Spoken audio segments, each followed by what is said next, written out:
Okay, right out of a playbook of Rules for Radicals, I'm talking about the Great Proletarian Cultural Revolution was a decade-long period of political and social chaos caused by Mao Zedong's bid to use the Chinese masses to reassert his control over the Communist Party.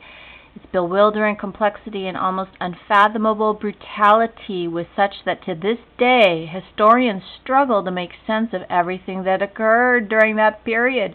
However, Mao's decision to launch the revolution in '66 is now widely interpreted as an attempt to destroy his enemies by unleashing the people on the party and urging them to purify its ranks.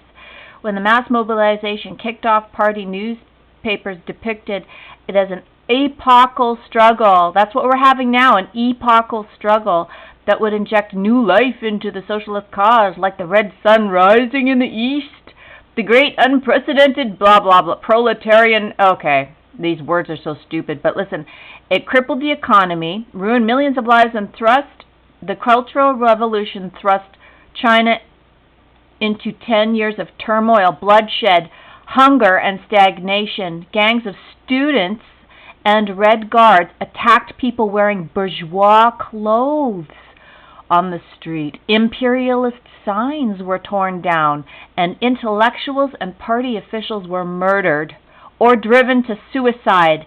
And these are intellectuals, and not to mention their own elders, because they had something called the Four Olds, or the destruction of the Four Olds. That's like old everything, old habits, old customs, old this, old that. So what are we saying here? We want to get rid of the olds. Why? Because they remember history, because they have experience, life experience. They're conserving what worked, and so that's how you destroy something. You're just el diablo, which means you're just tearing apart. That's the devil. And it's manifesting. It manifested in China for 10 years in a big, huge way, because they all had to lie to avoid getting their head chopped off. As far as pretending that they had more of a yield of wheat than they did, because otherwise they would just get killed. So what happened? It brought nothing but grave disorder, damage, and retrogression. And the problem is, it was never, ever addressed or attacked. Instead, the world just embraced Mao. And they let this party continue on without rectifying. It's like a house built on sand, as Jesus said, the house built on sand.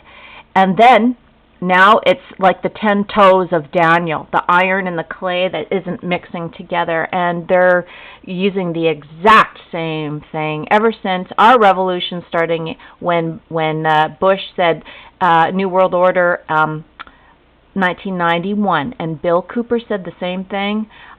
This is when it was about to start over here, and they always use the word new. It's new this, new that.